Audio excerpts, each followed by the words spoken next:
తెలంగాణ దశాబ్ది ఉత్సవాలకు సర్వం సిద్ధమైంది. జూన్ 2న తెలంగాణ రాష్ట్ర గీతం ఆవిష్కరణ మాత్రమే ఉండనుంది. తెలంగాణ రాజముద్ర ఆవిష్కరణపై సర్కార్ వెనుకడుగు వేసింది.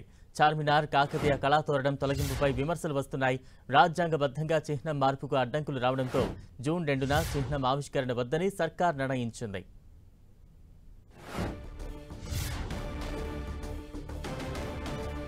ఇదే అంశానికి సంబంధించి తాజా అప్డేట్స్ అందించేందుకు మా తెలంగాణ ఇన్పుట్ ఎడిటర్ కళ్యాణ్ సిద్ధంగా ఉన్నారు. కళ్యాణ్, బలరాం, జూన్ 2న తెలంగాణ దశాబ్ది ఉత్సవాలను ఘనంగా నిర్వహించేందుకు రేవంత్ సర్కార్ రెడీ అయింది. అంటే కాంగ్రెస్ ప్రభుత్వం అధికారంలోకి వచ్చిన తర్వాత కాంగ్రెస్ ప్రభుత్వమే తెలంగాణ ఇచ్చింది అనే ఒక ఇమేజ్ ని తెచ్చుకునే ప్రయత్నంలో భాగంగా చాలా పెద్ద ఎత్తున ఈ దశాబ్ది ఉత్సవాలు నిర్వహించేందుకు ప్రభుత్వం రెడీ అయింది. అయితే ఈ సందర్భంగా రెండు ప్రధాన నిర్ణయాలను రాష్ట్ర ప్రభుత్వం తీసుకుంది. ఒకటి, తెలంగాణ రాష్ట్ర గీతం జయ జయ హే తెలంగాణ అని ఎప్పటి నుంచో తెలంగాణ ఉద్యమ కాలం నుంచి కూడా జనబాహుల్యంలో ఉన్న అందశ్రీ రాష్ట్ర గీతాన్ని కీరవాణి, ప్రముఖ సంగీత దర్శకులు, ఆస్కార్ అవార్డు గ్రహీత కీరవాణి మ్యూజిక్ కంపోజింగ్ తో కొత్త పాటగా ఒకటి 2 నిమిషాల 30 సెకండ్ల నిడివితో ఒక పాటని, ఆ తర్వాత దాదాపు 12 నిమిషాల నిడివి, 13 నిమిషాల నిడివితో ఫుల్ సాంగ్ ని, ఈ రెండు పాటల్ని కూడా మ్యూజిక్ కంపోజ్ కీరవాన్ చేశారు. ఇందులో 2 నిమిషాల 30 సెకండ్లు ఉన్న పాటని సాధారణంగా ప్రభుత్వ ఉత్సవాల్లో గానీ విద్యా సంస్థల్లో గానీ పాడుకునేందుకు అనువుగా రూపొందించారు. మిగిలిన ఫుల్ సాంగ్ ఆల్రెడీ జనబాహుల్యంలో ఉంది. అదే సాంగ్ కి కీరవాణి సంగీతం అందించారు. అందులో ఇంకొన్ని చరణాలు కూడా యాడ్ అయినట్లు తెలుస్తుంది. అది పూర్తిగా బయటకు రావాల్సి ఉంది. ఈ పాటకు సంబంధించి కొంత విమర్శలు వచ్చినా, అంటే ఆంధ్ర ప్రాంతానికి చెందిన కీరవాణితో సంగీతం ఎందుకు రూపొందిస్తున్నారు, ఎందుకు చేపిస్తారు అనే విమర్శలు వచ్చినప్పటికీ ఆ విషయంలో ప్రభుత్వం ముందుకు వెళ్తుంది. జూన్ 2న రాష్ట్ర గీతాన్ని పరేడ్ గ్రౌండ్ వేదికగానే ఆవిష్కరించబోతున్నారు.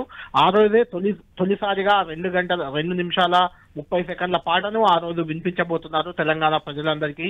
జన బాహుల్యంలో కూడా ఆ పాట రాబోతుంది, రాష్ట్ర గీతంగా అది క్రెడిట్ దక్కించుకుని రాబోతుంది. అయితే తెలంగాణ రాజముద్ర ఏదైతే ఉందో, ప్రస్తుతం గత 10 ఏళ్లుగా ఏదైతే అమల్లో ఉందో కాకతీయ కళాతోరణం, అదేవిధంగా చార్మినార్ తో కూడిన రాజముద్ర ప్రస్తుతం తెలంగాణ ప్రభుత్వం అధికారికంగా వాడుతుంది. ఆ రాజముద్ర స్థానంలో మరో రాజముద్రను రూపొందించే ఆలోచనతో ప్రభుత్వం గత కొద్ది రోజులుగా కసరత్తు చేస్తుంది. మనం చూస్తున్నాం, దాదాపు 7-8 డిజైన్లను రూపొందించారు. ఫైనల్ గా అమరవీరుల స్తూపంతో కూడిన రాజముద్ర ఏదైతే మనం స్క్రీన్ పై చూస్తున్నామో దానికి ఆమోద ముద్ర కూడా పడింది. అటు రేవంత్ రెడ్డి గానీ మిగిలిన కేబినెట్ సహచరులు, డిప్యూటీ ముఖ్యమంత్రి బట్టి విక్రమార్క, కోదండరాం లాంటి వాళ్ళంతా కూడా ఈ రాజముద్రను ఆమోదం తీసుకున్నారు. దానికి సంబంధించి ఈరోజు సాయంత్రం 4 గంటలకు కూడా సచివాలయంలో ఒక సమావేశం ఏర్పాటు చేశారు. ఈ సమావేశానికి తెలంగాణ ఉద్యమంలో పాల్గొన్న వాళ్ళంతా బీజేపీ, బీఆర్ఎస్ రెండు పార్టీలో ఉన్న వాళ్ళు మినహా మిగిలిన ఉద్యమకారులు, కాంగ్రెస్ పార్టీలో ఉన్న ఉద్యమకారులు, కేకే విజయశాంతి లాంటి వాళ్ళందరినీ ఆహ్వానించారు. అక్కడే వాళ్ళందరికీ గీతం వినిపించడం, రాజముద్రను అక్కడ చూపించాలి. ఆ తర్వాత జూన్ 2న రెండింటినీ కూడా ఆవిష్కరించాలని ముందుగా భావించారు. అయితే చివరి నిమిషంలో ఇప్పుడు కేవలం గీతావిష్కరణ మాత్రమే జరగబోతుంది. రాజముద్రను జూన్ 2న ఆవిష్కరించడం లేదు. దానికి రకరకాల కారణాలు ఉన్నాయి. ఒకటి, బలరాం, చార్మినార్ ను తొలగించడంపై కొద్దిసేపటి క్రితమే బీఆర్ఎస్ పార్టీ అక్కడికి వెళ్లి ఆందోళన చేసింది.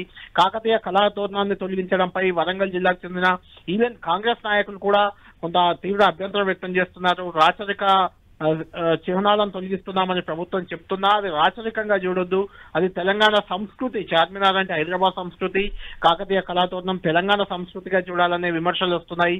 ఈ నేపథ్యంలోనే కొంత ప్రభుత్వం వెనక్కి తగ్గినట్లు మనకు అర్థమవుతుంది. దీంతో పాటు బలరాం, కళ్యాణ్, అంటే ఒక రకంగా ప్రతిపక్ష బీఆర్ఎస్ ప్రభుత్వంపై ఒత్తిడి తేవడంలో విజయం సాధించిందని భావించచ్చా ఇప్పుడు?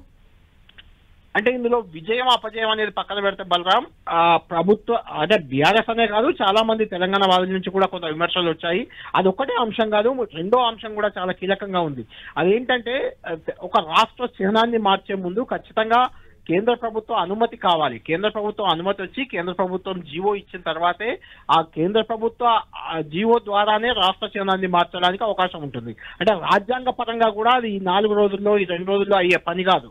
కాబట్టి అధికారికంగా కేంద్రం నుంచి ఆమోదం రాకుండా రాష్ట్ర చిహ్నం ఆవిష్కరించడం కూడా కరెక్ట్ కాదనే భావన.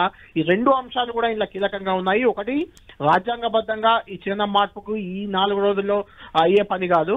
రెండోది, కాకతీయ కళాతోరణం, చార్మినార్ తొలగించడంపై కూడా కొంత విమర్శలు వస్తున్నాయి. కాబట్టి కొంత ప్రభుత్వం ఈ విషయంలో వెనుకడుగు వేసినట్లు మనం భావించవచ్చు. ఈ రాష్ట్ర చిన్న రాజముద్ర ఆవిష్కరణ విషయంలో మాత్రం కొంత వెనుకడుగు వేసింది. జూన్ 2న రాజముద్ర ఆవిష్కరణ ఉండడం లేదు, కేవలం రాష్ట్ర గీత ఆవిష్కరణ మాత్రమే జరపాలని రాష్ట్ర ప్రభుత్వం నిర్ణయించింది. ఈ రోజు సాయంత్రం సమావేశం కూడా ఉంది కాబట్టి ఉద్యమకారులతో ఆ సమావేశం తర్వాత దీనికి సంబంధించి అధికారికంగా కూడా క్లారిటీ రాబోతుంది. Balram. Right, thank you Kalyan.